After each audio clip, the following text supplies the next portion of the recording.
بلکہ رسول اللہ صلی اللہ علیہ وسلم نے فرمایا قد افلح من اسلم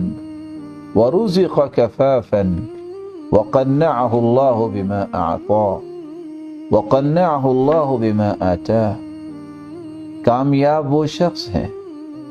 جس کو اللہ عز و جل نے اسلام کی نعمت سے نواز دیا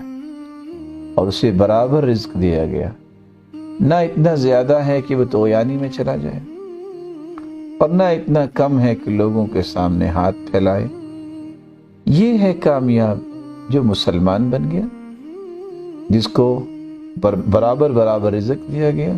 اور جو اللہ نے دیا ہے اس پہ پھر وہ قناعت بھی کرتا ہے۔ آپ صلی اللہ علیہ وآلہ وسلم نے اسی لیے کتنی بڑی نعمت صحابہ کرام کو پیش کی کہ اس اسلام پہ راضی ہو جانا، یہ کہہ دینا رضیت باللہ ربا وبالاسلام دینا وبمحمد نبیا، اے اللہ میں تجھے رب مان کے راضی، تیرے دین کو، دین اسلام کو سچا دین مان کے راضی، اور تیرے پیغمبر کو سچا اور آخری پیغمبر مان کے راضی۔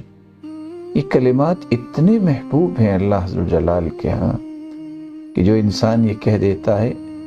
اللہ عز و جلال اس کے گناہوں کو معاف کر دیتے۔ اگر کسی بادشاہ کے ظلم سے خائف ہے تو اللہ اس کے ظلم سے محفوظ فرما دیتے۔ قیامت کے دن رسول اللہ صلی اللہ علیہ وسلم اس کی سفارش کریں گے۔ جو 3 مرتبہ کہہ دیتا ہے صبح و شام، اس کے لیے جنت واجب ہو جاتی۔ اور اللہ کے رسول صلی اللہ علیہ وسلم نے فرمایا انا الزعیم لآخذن بیدہ، میں اس بات کی ضمانت دیتا ہوں کہ میں اپنے ہاتھ سے اس کا ہاتھ پکڑ کے جنت میں داخل کروں۔ اور اللہ عز و جلال نے حق رکھا ہے کہ اللہ اسے راضی کریں گے، جب تک وہ بول کے نہیں کہے گا کہ میں راضی ہو گیا، اس وقت تک اسے نعمتوں سے نوازتے رہیں گے۔